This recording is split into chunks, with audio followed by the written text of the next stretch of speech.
Hi, what does the word hyper mean to you?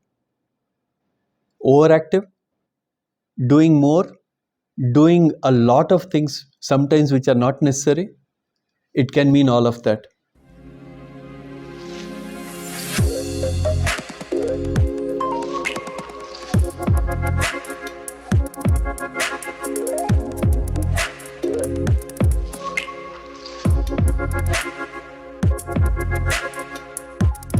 Today, we are here to talk about hyperthyroidism.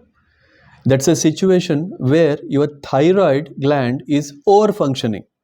Very often, it is not required. It makes you hyper. It makes your body spend so much energy that hyperthyroid patients tend to be thin, very hyperactive. Sometimes they have diarrhea. They cannot concentrate on anything. Their heart will be beating so fast that it will be like a racing horse. So these are these symptoms of an hyperthyroid patient. Now, what do we do for these patients? First thing that we need to do is a thyroid function test. We need to see how high is this thyroid level, how bad is this.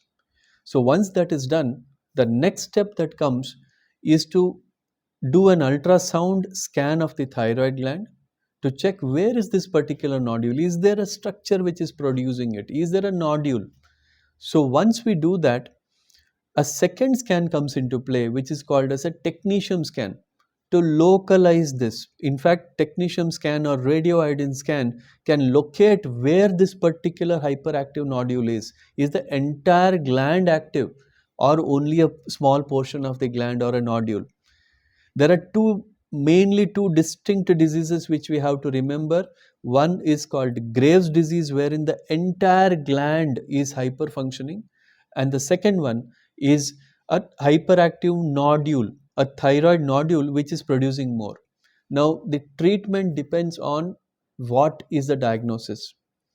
When we first diagnose a hyperfunctioning thyroid gland, we want to just control the hyperfunction. We want to get that heart rate coming down. We want to make the patient more comfortable. So we generally give one tablet which controls the secretion of the thyroid gland and brings it under a certain control. Following that, we start doing other tests. Often Graves' disease or when the entire gland is hyperfunctioning, we can treat it with what is called as radioiodine therapy or even surgery sometimes. If it's a nodule which is hyperfunctioning, most commonly we prefer to do a surgical removal of the nodule. We just have to remove it, the rest of the gland will function normally. So that is possible. So it all depends on what the situation is, and then we take a call as to what we should do. So this was about hyperthyroidism, where thyroid is overfunctioning. So this is Dr. Sandeep Nayak, surgical oncologist from Bangalore and a thyroid expert. Thank you for listening to me.